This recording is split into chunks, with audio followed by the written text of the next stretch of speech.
கிறிஸ்துவுக்குள் அன்பான தேவ ஜனங்களே, இயேசு கிறிஸ்துவின் நாமத்தினால மீண்டும் உங்களை நான் இந்த Christ search international YouTube channel மூலமாக உங்களை வரவேற்கிறோம்.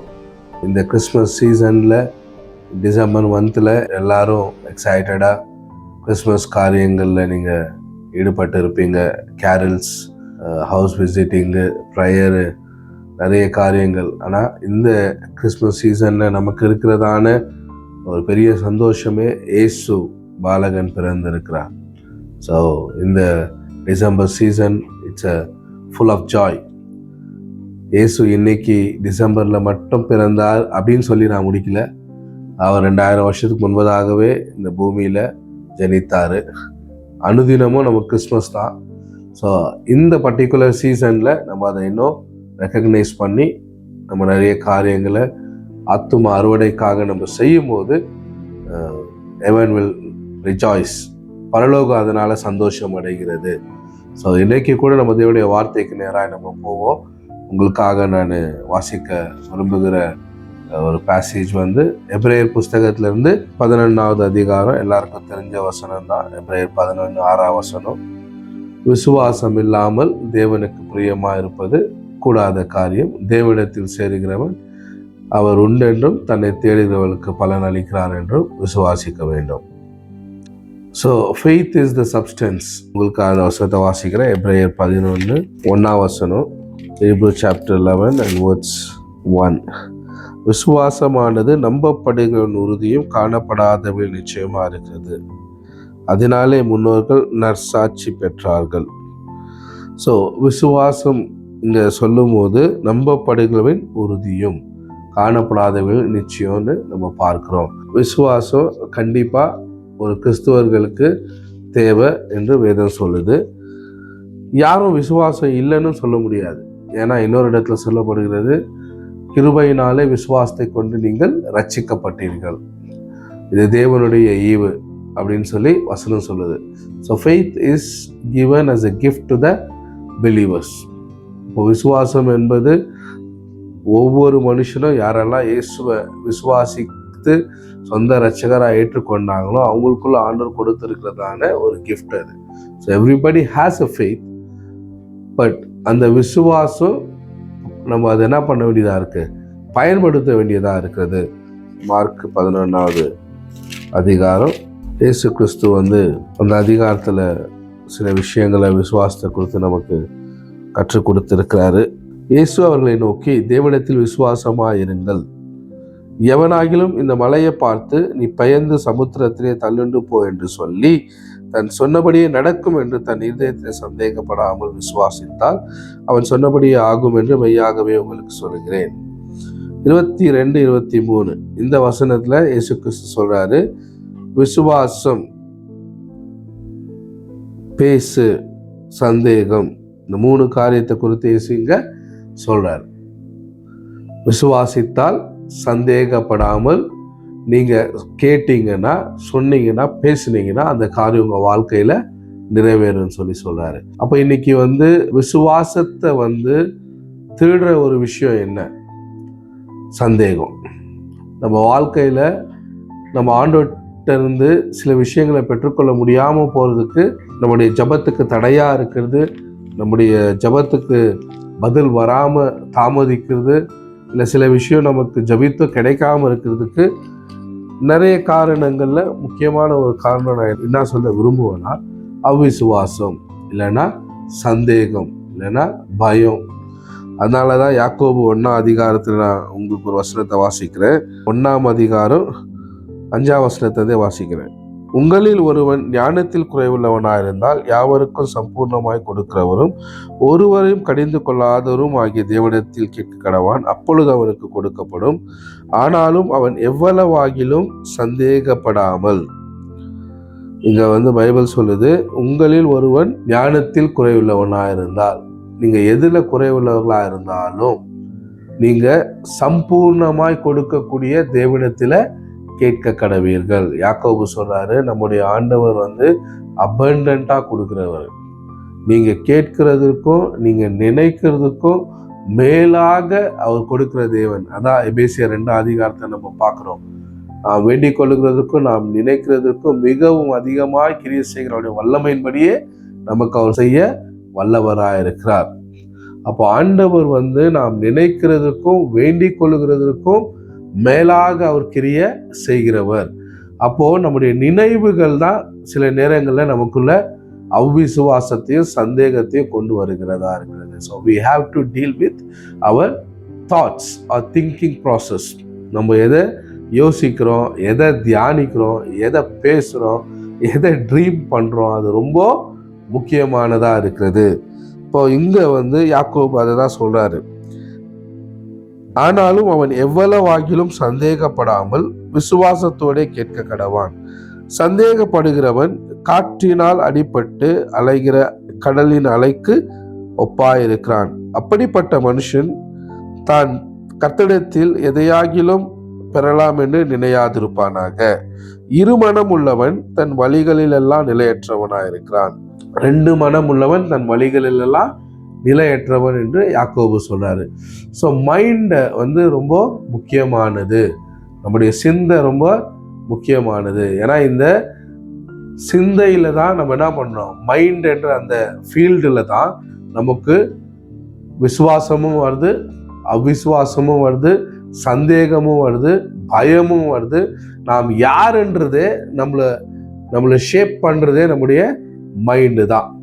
அதனால தான் எல்லா காவலோடும் உன் இருதயத்தை காத்துக்கொள்ளுன்னு சொல்லி வேதம் சொல்லுகிறது. அப்போது சந்தேகத்தை நம்ம என்ன பண்ணோம், டீல் பண்ணோம். அதோடைய ரூட்டை நம்ம என்ன பண்ணோம், ஃபஸ்ட்டு டீல் பண்ணோம். நம்ம சந்தேகத்துக்கு இடம் கொடுக்கறது எந்தெந்த வழியில் நம்ம சந்தேகத்துக்கும் பயத்துக்கும் அவிசுவாசத்துக்கும் இடம் கொடுக்குறோன்றத நம்ம உட்காந்து யோசிக்கணும். ஏன்னா அப்படி நம்ம சந்தேகத்தை டீல் பண்ணாமல் விடும்போது நமக்குள்ள விசுவாசமும் இருக்குது, அதே நேரத்தில் சந்தேகமும் இருக்குது. அப்போ அந்த சந்தேகம் என்ன பண்ணுது, நம்முடைய விசுவாசம் என்றதான வார்த்தையை நமக்குள்ள இருந்து எடுத்து விடுகிறது. ஏன்னா ஒரு மனுஷனிடத்துல கர்த்தருடைய வார்த்தையை கேட்கும் போது ஏசாமி ஒரு இடத்துல சொல்றாரு, விதை விதைக்கப்படும் போது இரவு நேரத்துல என்ன பண்றானா, பிசாசு அவன் தூங்குகிற நேரத்துல அவனுக்குள்ள இருக்கிறதான விதைய திருடுகிறான்னு சொல்லி நம்ம வேதத்துல பார்க்கிறோம்.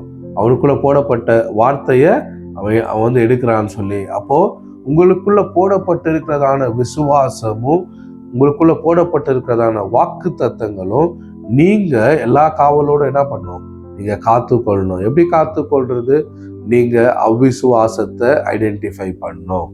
எனக்குள்ள எது எப்படி எனக்கு அவ்விசுவாசம் வருது, அவ்விசுவாசம் எப்படி வேணா வரும். It is a spiritual force. விசுவாசம் எப்படி ஒரு ஸ்பிரிச்சுவல் ஃபோர்ஸோ அதே மாதிரி அவ்விசுவாசமும் ஒரு ஆவிக்குரிய ஃபோர்ஸாக இருக்குது. அந்த ஃபோர்ஸை நம்ம என்ன பண்ணணும், எதிர்த்து நிற்க திராணி உள்ளவர்களாகணும். பிசாசினுடைய எந்த ஆயுதங்களும் எதிர்த்து நிற்க நம்ம திராணி உள்ளவர்களாக இருக்கணும். அதுதான் நம்ம எபேசியரில் யுத்தம்னு பார்க்குறோம். அதை பவுல் சொல்லும்போது சொல்கிறாரு, ஆவிக்குரிய யுத்தம் சொல்கிறாரு. ஆனால் நான் உங்களுக்கு சொல்கிறேன், உங்களுடைய சிந்தையின் போர்க்களம், உங்களுடைய மைண்ட் பேட்டில். அவ்விசுவாசத்துக்கு உங்களுக்கு வரதான எதிரான எந்த போராயுதங்களாக இருந்தாலும் அவைகளை நீங்கள் என்ன பண்ணணும், விசுவாசத்தில் தகர்த்து எறிய வேண்டும். ஏன்னா பைபிள் திருப்பி நான் உங்களுக்கு அதை எடுத்து வாசிக்கிறேன். எபேசியர் புஸ்தகம் 6ஆம் அதிகாரத்தில் 10ஆம் வசனத்திலிருந்து, கடைசியாக என் சகோதரரே, கர்த்தரிடத்திலும் அவருடைய சத்துவத்தின் வல்லமையிலும் பலப்படுங்கள். நீங்கள் பிசாசின் தந்திரங்களோடு எதிர்த்து நிற்க திராணியுள்ளவர்களாகும்படி தேவனுடைய சர்வாயுத வர்க்கத்தை தரித்து கொள்ளுங்கள். இங்க பவுல் சொல்றாரு, நீங்க பிசாசின் தந்திரங்களோடு எதிர்த்து நிற்க திராணியுள்ளவர்களாகும்படி. அப்போ பிசாசு அப்படின்னு நம்ம எடுத்துக்கணும்னா, பிசாசு உள்ள வர்றதுக்கான முதல் வழியே என்னன்னா டிசீவிங் தான். He always twist the word. சத்தியத்தை நமக்கு பிசாசு என்ன பண்ணுவான், ட்விஸ்ட் பண்ணுவான். ஏன்னா பிசாசு நமக்குள்ள சந்தேகத்தையும் அவ்விசுவாசத்தையும் பயத்தையும் நடுக்கத்தையும் நமக்குள்ள அழிவையும் அவன் கொண்டு வர்றதுக்கான ஒரு டோர் என்னன்னாக்கா, நமக்குள்ள இருக்கிறதான நமக்கு அறியப்படாததான விஷயங்கள். அதனாலதான் தந்திரம், அப்ப அந்த தந்திரம், பிசாசுடைய தந்திரத்தை ஜெயிக்கணும்னா கர்த்தருடைய ஞானம் தான் நமக்கு உதவி செய்கிறதா இருக்கிறது. கர்த்தருடைய ஞானம்னு சொல்லும் போது கர்த்தருடைய வார்த்தையா இருக்கிறது. அப்போ பிசாசின் தந்திரங்கள் நீங்கள் அறியாதவர்கள் அல்லவேன்னு பவுல் சொல்றாரு. பிசாசுடைய தந்திரங்கள் என்னதென்று நீங்க அறியாதவர்கள் அல்லவே. வேதத்துல நம்ம பார்க்கிறோம், நான் சொன்ன யாக்கோபின் புஸ்தகத்துல, இருமனம் உள்ளவன் தேவனிடத்திலிருந்து எதையாகிலும் பெற்றுக்கொள்ளலாம் என்று நினையாதிருப்பானாக. அப்போ நம்முடைய மைண்டு தான் நம்முடைய பேட்டில் ஃபீல்டு. இங்க எபேசியர் 6ஆம் அதிகாரத்துல சொல்லப்படுறதான விசுவாசத்தின் யுத்தம், அப்படி இல்லைன்னா இன்னைக்கு நிறைய பேர் ஸ்பிரிச்சுவல் வார்ஃபேர்ன்னு நம்ம சொல்றோம். இந்த ஸ்பிரிச்சுவல் வார்ஃபேர்ன்றது எங்கனாக்கா நம்முடைய சிந்தையில தான் முதலாவது வருகிற ஒரு விஷயமா இருக்கு. அதை பவுல் எப்படி அங்க கொண்டு வராருன்னா, 10ஆம் வசனத்துல பார்க்கும்போது, சகோதரரே கடைசியாக என் சகோதரரே கர்த்தரிலும் அவருடைய சத்துவத்தின் வல்லமையிலும் பலப்படுங்கள். அப்போ அவர் சொல்றாரு, அவருடைய கிறிஸ்துவின் வல்லமையில, கிறிஸ்து நமக்கு சிலுவையில செய்து முடித்ததான காரியத்துல நம்ம வல்லமையாய் பலப்பட வேண்டும். ஏன்னா அதுதான் நம்முடைய foundation. Whatever the work of Christ finished on the cross, சிலுவையில கிறிஸ்து செய்து முடித்ததான காரியத்தின் மேல நம்ம கண்களை நம்ம பதிய வைப்போம் என்றால் அங்கதான் நமக்கான வெற்றி நம்ம என்ன பண்றோம், பெற்றுக்கொள்ளுகிறவங்களா இருக்கிறோம். ஏன்னா நம்ம மாம்சத்தோட ரத்தத்தோட என்ன பண்றது இல்லை, போராடுறவங்க கிடையாது. நம்முடைய யுத்தம் மாம்சத்தோட ரத்தத்தோடு அல்ல. நம்மளுடைய அன்பிலீவ்ன்றது என்ன, மாம்சத்திலே ரத்தத்திலே போராடுற ஒரு விஷயம் இல்லை. அது பிசாசினுடைய தந்திரத்தை எதிர்த்து நிற்கக்கூடியதா இருக்கிறது. அப்போ பிசாசின் தந்திரத்தை நீங்க எதிர்த்து நிற்கணும்னாக்கா முதலாவது நீங்க என்ன பண்ணணும், சத்தியம் உங்களுக்கு தெரிய வேண்டும். அதனாலதான் பவுல் அதை இங்க ரொம்ப ஆழமா அவர் சொல்றாரு. 13ஆம் வசனத்துல நம்ம பார்க்கிறோம், ஆகையால் தீங்கு நாளிலே அவைகளை நீங்கள் எதிர்க்கவும் சகலத்தையும் செய்து முடிக்கிறவர்களாய் நிற்கவும். அப்போ பிசாசு இந்த உலகத்துல நமக்கு உபத்திரவத்தை கொண்டு வருவான். ஏசாமி சொன்னார், இந்த உலகத்துல உங்களுக்கு உபத்திரவம் உண்டு, ஆனாலும் திடன் கொள்ளுங்கள், நான் உலகத்தை ஜெயித்தேன். அப்போ இயேசு கிறிஸ்து பிரச்சனை வராதுன்னு வேதத்துல சொல்ல, you will have a battle, you will have a problem. உங்களை சுத்தி பிரச்சனையும் போராட்டம் வரும், ஆனா அது நற்செய்தி அல்ல. அதை எல்லாவற்றையும் இயேசு சிலுவையில அவர் ஜெயித்து இருக்கிறாரு. நாம் அதுல வெற்றியை காண முடியும். உங்க பிரச்சனை, உங்க போராட்டம், உங்களுக்கு வரதான எல்லா எதிர்ப்புகளிலும் உங்களுக்கு இருக்கிற நற்செய்தி என்னன்னா, இயேசு நீங்க அந்த இடத்துக்கு போறதுக்கு முன்னாடியே உங்களுக்காக அவர் போய் வெற்றியை கொடுத்திருக்கிறாரு, பிசாசை ஜெயித்து இருக்கிறாரு. அதை நீங்க எப்போ சந்தேகப்படாம விசுவாசிக்கிறீங்களோ, அந்த சத்தியம் எப்போ நீங்க அறியறீங்களோ, என்னுடைய நீதியினால அல்ல, கிறிஸ்துவினுடைய நீதியினால நான் இந்த ஜெயத்தை பெற்றுக்கொள்ளுகிறேன்ற ஒரு சத்தியம் உங்களுக்கு வரும்போது தான் நீங்க என்ன பண்றீங்க, அதுல உறுதியா நிற்கிறீங்க. அதனாலதான் பவுல் சொல்றார், சத்தியம் என்னும் கச்சையை உங்க அறையில கட்டி கொண்டவர்களாயும் நீதி என்னும் மார்க்கவசத்தை தரித்தவர்களாயும். இங்க அவர் சொல்றாரு, சத்தியம் என்னும் கச்சையை நீங்க என்ன பண்ணீங்க, உங்க அறையில கட்டி கொண்டவர்களாயும். You have to know the truth, Jesus won the victory. கிறிஸ்து உங்களுக்காக சிலுவையில வெற்றி சிறந்தாரு, பிசாசை ஜெயித்தாரு, அவனை அவருடைய பாதபடி ஆக்கினாரு. நாம் கிறிஸ்துவின் சரீரமா இருக்கிறோம். நீங்க நானும் அவருடைய அவயங்களா இருக்கிறோம். கிறிஸ்து தான் சபைக்கு தலையா இருக்கிறாரு. அப்போ பிசாசு கிறிஸ்துவின் பாதத்துக்கு கீழே இருக்கிறான்னாக்கா, நாம் அவருடைய சரீரமா இருக்கிறோம்னாக்கா, பிசாசு நம்ம தலைக்கு மேல இல்லை, பிசாசு நம்முடைய பாதத்துக்கு கீழே இருக்கிறான். பிசாசு நம்மள ஜெயித்து இல்லை, கிறிஸ்துவாகிய சபையா இருக்கிற நாம் பிசாசை ஜெயித்து இருக்கிறோம். ஸோ அதனால இந்த ஒரு சத்தியம் உங்களுக்கு தெரியணும். You have to believe that you have authority. உங்களுக்குள்ள ஆண்டவர் என்ன வச்சிருக்கிறாரு, கிறிஸ்துவின் அதிகாரத்தை வைத்து இருக்கிறாரு. சத்தியம் என்னும் இந்த சத்தியம் தான் உங்களுக்கு என்ன பண்ணுது, சத்தியத்தை அறிவீர்கள், சத்தியம் உங்களை விடுதலையாக்கும். அப்போ உங்களுக்குள்ள விசுவாசத்தை கொண்டு வருகிறது, அவ்விசுவாசத்தை வெளியே தள்ளுகிறது என்ன, கர்த்தருடைய வார்த்தையின் சத்தியம். அப்போ உங்களை குறித்து நீங்க என்ன பண்ணும், சத்தியத்துல நீங்க உங்களை பார்க்க வேண்டும். உங்க கண்ணாடியில எப்படி உங்க முகத்தை நீங்க பாக்குறீங்களோ அப்படி நீங்க யாரு கிறிஸ்துவுக்குள்ளன்றத கர்த்தருடைய வார்த்தையில நீங்க உங்களை பார்க்க வேண்டியதா இருக்கிறது. அப்படி நீங்க பார்க்கும்போது தேவன் என்ன பண்றாரு, பொல்லாதவன் ஏயும் அக்கினி யாஸ்திரங்களை எல்லாம் அவிழ்த்து போடத்தக்கதாய் எல்லாவற்றுக்கும் மேலாக விசுவாசம் என்னும் கேடகத்தை பிடித்து கொண்டவங்களாய் நில்லுங்க. பவுல் சொல்றாரு, பிசாசு என்ன பண்ற, அக்கினி யாஸ்திரங்களை அவன் ஏற அக்கினி யாஸ்திரங்கள் என்ன? சந்தேகம், பயம், அவிசுவாசம், பொல்லாப்பு, இல்ல வியாதி, கடன் பிரச்சனை, இப்படி அநேக அக்கினி யாஸ்திரங்கள் அவன் வந்து எங்க இருந்து அவன் ஆரம்பிக்கிறான்? தந்திரத்துல இருந்து ஆரம்பிக்கிறான். அவனுடைய அட்டாக், ஃபர்ஸ்ட் அட்டாக் என்ன? பிசாசோட அட்டாக்கு உங்களுடைய மைண்டு. அவன் ஏற அஸ்திரம் என்னவா இருக்கு? அது அவ்விசுவாசத்துக்குரிய அஸ்திரமா இருக்கு. அப்ப அந்த அவ்விசுவாசத்தை நீங்க கண்டுகொண்டு அதை நீங்க எதிர்த்து நின்னீங்கனாக்கா, அதான் பவுல் சொல்றாரு, விசுவாசம் என்ற கேடகத்தை பிடித்து கொண்டவங்களா நீங்க நிற்கும் போது ரச்சன்யம் என்னும் தலைச்சீராவை தேவ வசனமாகிய ஆவியின் பட்டயத்தையும் எடுத்துக்கொள்ளுங்கள். அப்போ இங்க அவர் சொல்றாரு, பேட்டல்ல என்ன வேணும் உங்களுக்கு?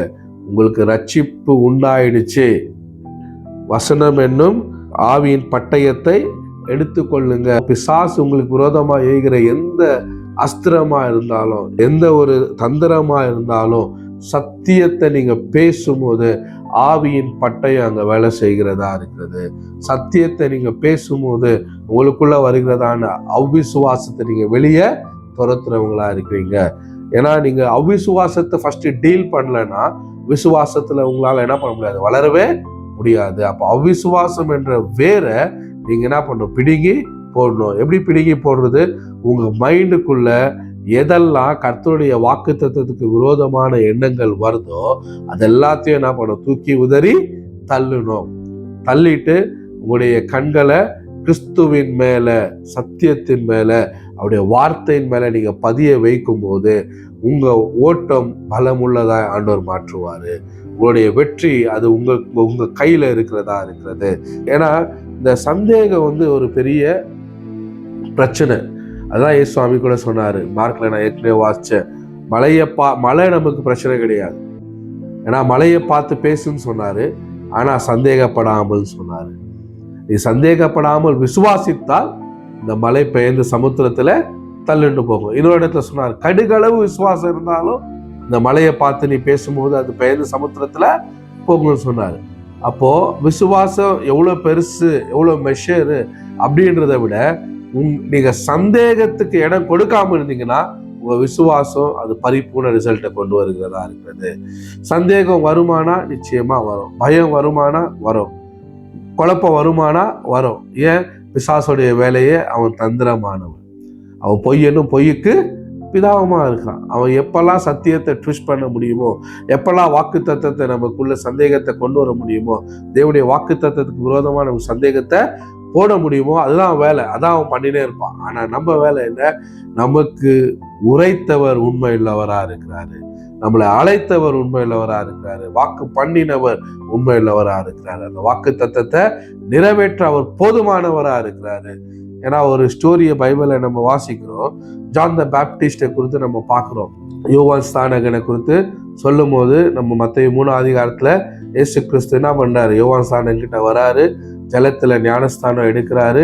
இப்போ வானம் திறக்கப்படுது, பரிசுத்த ஆவியானவர் புறாவை போல அவர் மேல வந்து உட்கார்றாரு. அப்போ வானம் திறக்கப்பட்டு பிதாவாகிய தேவன் சொல்றார், இவர் என்னுடைய நேசகுமாரன், நான் இவர் மேல் பிரியமாய் இருக்கிறேன்.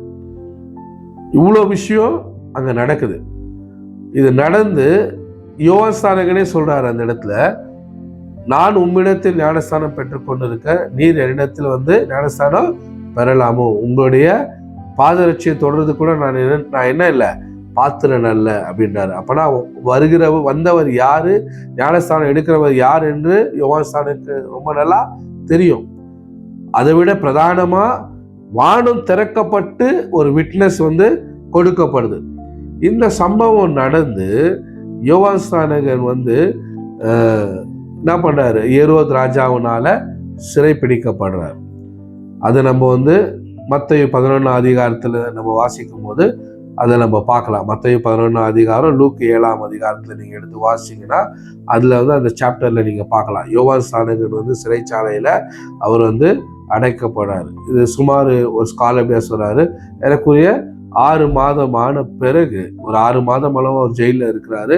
அந்த பிரிசன்ல இருக்கும்போது தன்னுடைய சீஷைகளை கூப்பிட்டு சொல்றாரு, போய் நீங்க இயேசு கிட்ட என்ன பண்ணுங்க, கேளுங்க, வந்தவர் நீர்தானோ இல்ல வேறொருவர் வர காத்திருக்கணுமோ? இயேசு சுவாமி 30 வயசுல யோவான் ஸ்நானன் கிட்ட வராரு. ஜலத்துல இறங்கி ஞானஸ்தானம் எடுக்கிறாரு. வானம் திறக்கப்படுது. பிதாவானவர் பேசுறாரு. இது எல்லாத்தையும் யோவான் ஸ்நானன் கேட்கிறாரு. அவருக்கு நல்லா தெரியும் வந்தது இயேசுதான்னு. ஆனாலும் இந்த இடத்துல அவர் என்ன பண்றாரு, அவருக்குள்ள ஒரு சந்தேகம் வருது. யோவான் ஸ்நானனுக்குள்ள ஒரு சந்தேகம் வருது, வந்தவர் இவர்தானோ இல்ல வேறொரு வர காத்திருக்கணுமோ அப்படின்னு. அப்போ சந்தேகம் வர்றத உங்களால தடுக்க முடியாது.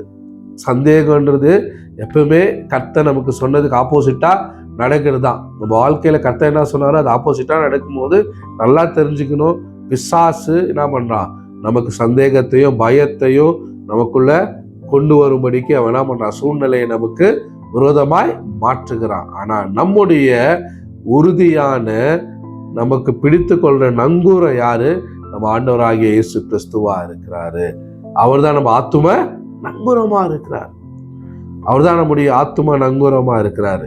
அப்போ இங்க யோவான் ஸ்நானன் கிட்ட இயேசுவாமி என்னன்னு சொல்றாரு, அவர் ஸ்கிரிப்சரை ரெஃபர் பண்றாரு. என்ன ரெஃபர் பண்றாரு? போய் நீங்க சொல்லுங்க, வியாதிகள் குணமாகுது, பிசாசுகள் ஓடுகிறது, மரித்தவர்கள் உயிரோட எழுந்திருக்கிறார்கள், இந்த அடையாளம் நடக்குதுன்னு போய் யோவான் ஸ்நானன் கிட்ட சொல்லுங்க அப்படின்னு சொல்லிட்டு கீழே சொல்லும்போது சொல்றாரு, யோவான் ஸ்நானனை குறித்து அவர் என்ன பண்றாரு, இயேசுவாமி டெஸ்டிஃபை பண்றாரு. எல்லா யோவான் ஸ்நானனை குறித்து சொல்றாரு, யாரை பார்க்கறதுக்காக நீங்க வனாந்தரத்துக்கு போனீங்க? தேனையும் வெட்டுக்கிளையும் சாப்பிட்றவரை பார்க்கறதுக்காக போனீங்களா, இல்லை தீர்க்கதரிசியை பார்க்கறதுக்காக போனீங்களா, இல்லை எலியாவை பார்க்கறதுக்காக போனீங்களான்னு சொல்லி இயேசுவாமி என்ன பண்ணார், யோவான் ஸ்நானனை குறித்து சொல்றாரு.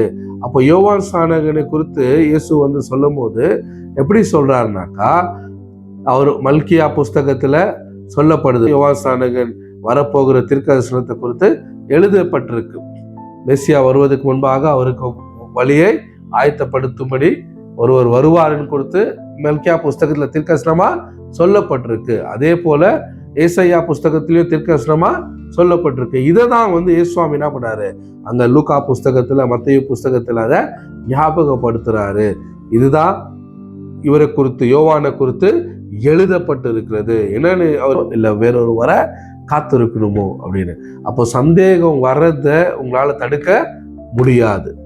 சந்தேகம்ன்றது எப்பவுமே கர்த்தர் நமக்கு சொன்னதுக்கு ஆப்போசிட்டா நடக்கிறது தான். நம்ம வாழ்க்கையில கர்த்தர் என்ன சொன்னாரோ அது ஆப்போசிட்டா நடக்கும்போது நல்லா தெரிஞ்சுக்கணும், பிசாசு என்ன பண்றான், நமக்கு சந்தேகத்தையும் பயத்தையும் நமக்குள்ள கொண்டு வரும்படிக்கு அவன் என்ன பண்றான், சூழ்நிலையை நமக்கு விரோதமாய் மாற்றுகிறான். ஆனா நம்முடைய உறுதியான, நமக்கு பிடித்து கொள்ற நங்கூரம் யாரு?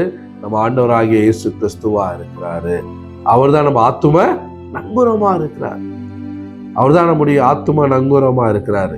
அப்போ இங்க யோவான் ஸ்நானன் கிட்ட இயேசுவாமி என்னன்னு சொல்றாரு, அவர் ஸ்கிரிப்சரை ரெஃபர் பண்றாரு. என்ன ரெஃபர் பண்றாரு? போய் நீங்க சொல்லுங்க, வியாதிகள் குணமாகுது, பிசாசுகள் ஓடுகிறது, மரித்தவர்கள் உயிரோட எழுந்திருக்கிறார்கள், இந்த அடையாளம் நடக்குதுன்னு போய் யோவான் ஸ்நானன் கிட்ட சொல்லுங்க அப்படின்னு சொல்லிட்டு கீழே சொல்லும்போது சொல்றாரு, யோவான் ஸ்நானனை குறித்து அவர் என்ன பண்றாரு, இயேசுவாமி டெஸ்டிஃபை பண்றாரு. எல்லா யோவான் ஸ்நானனை குறித்து சொல்றாரு, யாரை பார்க்கறதுக்காக நீங்க வனாந்தரத்துக்கு போனீங்க? தேனையும் வெட்டுக்கிளையும் சாப்பிட்றவரை பார்க்கறதுக்காக போனீங்களா, இல்லை தீர்க்கதரிசியை பார்க்கறதுக்காக போனீங்களா, இல்லை எலியாவை பார்க்கறதுக்காக போனீங்களான்னு சொல்லி இயேசுவாமி என்ன பண்ணார், யோவான் ஸ்நானனை குறித்து சொல்றாரு.